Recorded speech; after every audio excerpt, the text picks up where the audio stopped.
Bir kuni bir yigit Hazreti Aysoning oldiga kelib, "Ustoz, men qanday yaxshi ishlarni qilsam, mangulik hayotga erishiman?" deb so'radi. Hazreti Ayso uningga, "Yaxshilik to'g'risida nemishqa mendan so'raysiz? Yaxshi bo'lg'uchidan faqat birila bor. Mangulik hayotga erishmoqchi bo'lsangiz, uning amrlarini ado qiling" dedi. "Qaysi amrlarni deysiz?" deb so'radi hilqi yigit. Hazreti Ayso mundaq dedi: "Qotillik qilma, zina qilma, o'g'rilik qilma, yolg'on guvohlik berma, ota-onangga hurmat qil va qo'shningni o'zingni so'ygandek so'y." Bularning hammasiga amal qilib kelyapman. Bulardan boshqa yana nimalarni qilishim kerak? deb so'radi yigit. Hazrati Ayso uningga: "Agar kam kuchsiz bo'lishni xohlasangiz, berib barliq mol-mulkingizni setib, pulini kambag'allarga bering.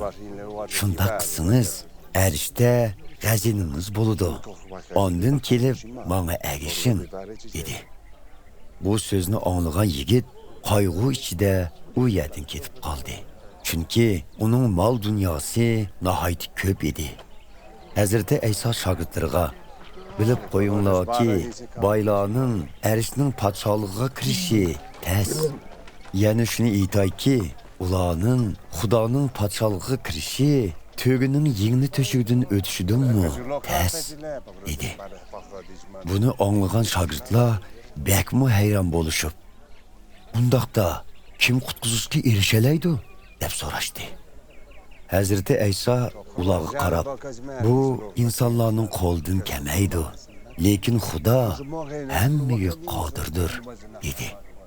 Buning bilan Petrus uningdan: "Mana biz hammani tashlab sizga agashdik. Biz bundan nimaga erishimiz?" deb so'radi.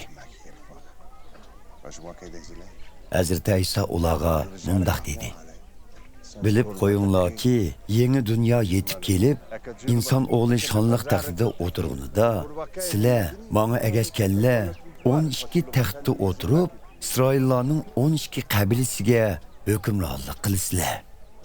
Meni deb o'ylari, qarindoshlari, ota-onasi, bolajoqlari yoki yer zaminlaridan voz kechganlarning hammasi yo'qotganlardan 100 ortiqroqqa erishib, mangulik hayotdan bahramon bo'ladi.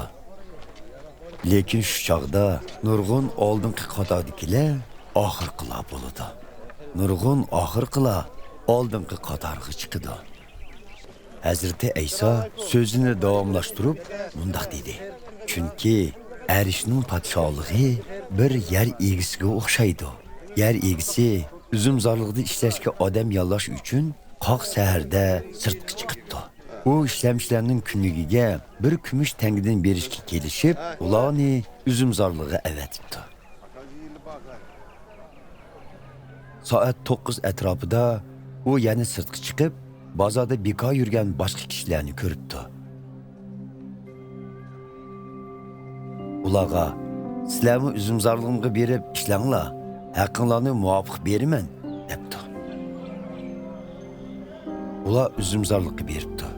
Tush vaqtida va tushdan keyin soat 3larda u qaytib chiqib, yana shundaq ishlamchilardan bir nechini yollabdi.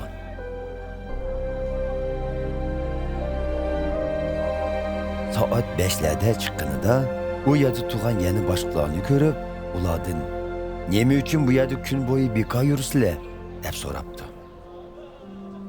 "Bizni hech kim yollamadi" deb javob qaytaribdi ular. "Bundaqda sizlarni uzumzorlig'imga berib ishlanglar" debdi yer egisi ularga.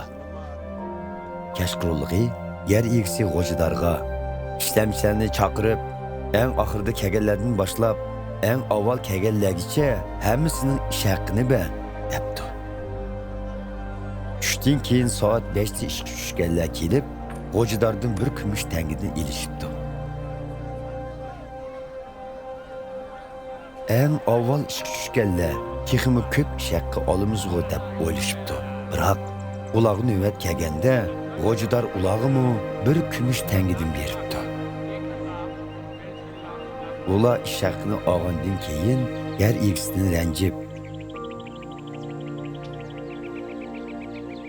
keyin kelganlar faqat 1 soatli ishildi. Biroq siz ularga kun bo'yi qattiq issiqda azob chekkan bizga o'xshash haq berdingiz, deyishibdi.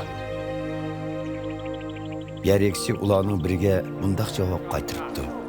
Birodar, sana nohaqlik qilganim yo'q. Sen bilan bir kumush tangiga kelishmaganmidik?